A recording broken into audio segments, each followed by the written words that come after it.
পৃথিবীতে যত নবী রাসূল এসেছেন সকলেই আল্লাহ পাক রব্বুল আলামিনের কাছে দোয়া করেছেন।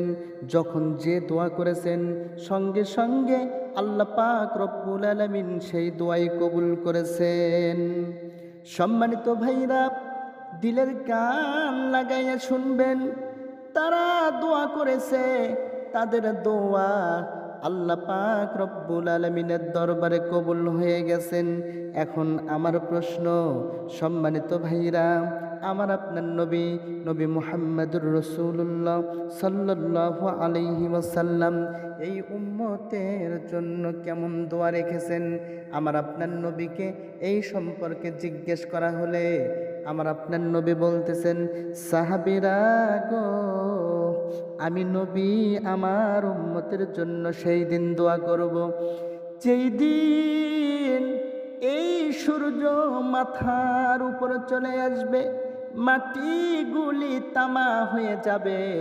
সেই দিন আমি নবী আমার উম্মতের জন্য আমি আল্লাহ পাক রব্বুল আলামিনের কাছে দোয়া করব, আল্লাহ গো, তুমি আমার সকল উম্মতদেরকে ক্ষমা করে দিয়ে সকল উম্মতদেরকে জান্নাতি বানাইয়া দাও। সম্মানিত ভাইরা, এই জন্য দেখুন, আখিরি নবী শেষ নবীর উম্মত হওয়ার জন্য অনেক অনেক নবী পর্যন্ত দোয়া করেছে। এত নবী দোয়া করেছে, কোন নবীর দোয়া কবুল হয় নাই। একটা নবীর দোয়া আল্লাহ পাক রব্বুল আলামিন কবুল করে নিয়েছেন। ইনি আর কেউ নয়, ইনি হইলেন হযরত ঈসা আলাইহিস সালাতু ওয়াস সালাম।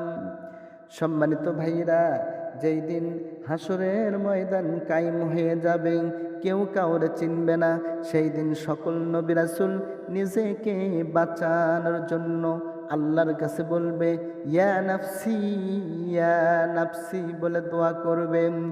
সম্মানিত ভাইরা, সেই দিন আমার আপনার নবী মুহাম্মদুর রাসূলুল্লাহ সাল্লাল্লাহু আলাইহি ওয়াসাল্লাম এই উম্মতের মায়ায় সিজদায় পড়ে যাবে।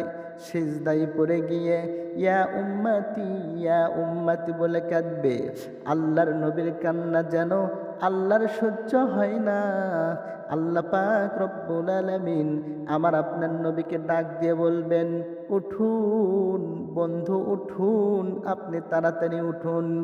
আল্লাহর নবী বলবেন, ও আল্লাহ, যতক্ষণ পর্যন্ত আমার উম্মতদেরকে তুমি ক্ষমা করে না দিবা, ততক্ষণ পর্যন্ত আমি নবী এই হাসরের ময়দানে মাথা উঠাবো না। আল্লাহ গো, দয়া করে মায়া করে আমাদের সবাইকে সেই নবীর উম্মত হওয়ার জন্য তুমি তৌফিক দান করেছো। আমরা যেন ঈমান আমল নিয়ে পরকালের জিন্দেগি পাড়ি দিতে পারি।